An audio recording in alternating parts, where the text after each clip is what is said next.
Како луѓето го украле огнот? Во старо време племето Каваиб храната ја сушело на сонце. Немало оган.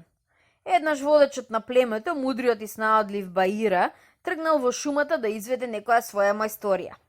Во племето Каваиб секоја мудра постапка од која племето извлекувало некоја корисна поука и дознавало нешто ново се викала мајсторија. И така Баира се заринкал во еден мравјалник и се преправил дека е мртов. Долетела мувата, го видела мртвото тело и поитала да го извести Грифот. Грифот бил господар на огнот и како што се раскажува, секогаш го носел со себе под крилјата. Кога ја чул веста од мувата, Грифот со селото свое семејство, жената и децата, се спуштил на земја. Грифот во тоа време не бил обична граблива птица, туку воселичел на човекот. Се вели дури дека имал и раце. Собила прачки за да го испече месото, го ставил во огнот и им наредил на синовите да дуваат. Синовите почнале да дуваат, но одеднаш забележале дека мртовецот паднал. Веднаш му се облиштиле на Грифот. Грифот помислил дека така им се сторило, па им наредил да ги става стреличките во нивните детски лакови и да ги спотепаат сите муви околу мртвото тело. Во тоа време огнот под прачките брзо се разгорел, а Баира одеднаш скокнал, зграпчил од огнот и побегнал. Тогаш Грифот со целото семејство јурнал по крадецот. Баира се скрил во едно шупливо дрво. Грифот, заедно со семејството, влегол во шуплинката по Баира. Баира истрчал од другата страна и преку трупа побегнал низ бамбусовите трски. Грифот не успеал да го стигне.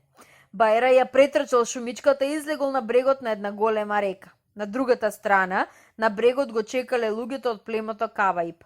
Таму се беа собрале многу луѓе. Баира застанал и почнал да размислува како да го пренесе до нив огнот што го украл од црниот Гриф.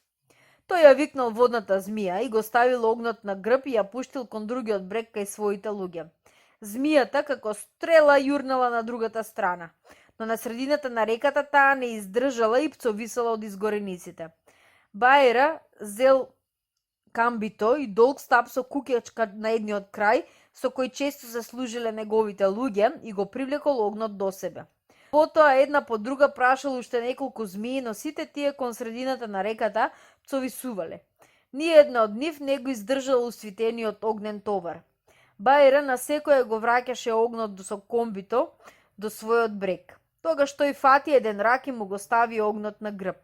Ракот доплива до средината на водата, но не издржа. Издивна целиот црвен од изгорениците.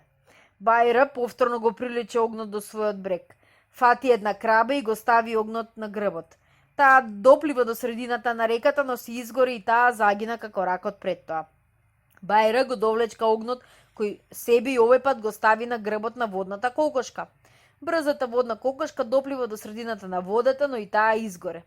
Баира фати една жаба од родот Куруру. Жабата почна да скока и скок по скок стигна до другиот брег, каде што ја чекаше племето Каваиб. Но таа беше толку истоштена, што не успеа да скокне на брегот. Луѓето од племето Каваиб зедоа камбито и ја извлекоа жабата на брегот. Го зедоа огнот и го однесоа на својата малока, тоа беше едно големо живеалиште каде што живееше целото племе. Баира стоеше на другиот брег и размислуваше како да ја преплива широката река. Тој тогаш стана вистински волшебник и нареди на реката да се стесни, се затрчка, ја прескокна водата и си отиде кај своите луѓе. Така племето Каваиб доби оган и од тој ден почна дивечот и рибите да ги пече на ражен.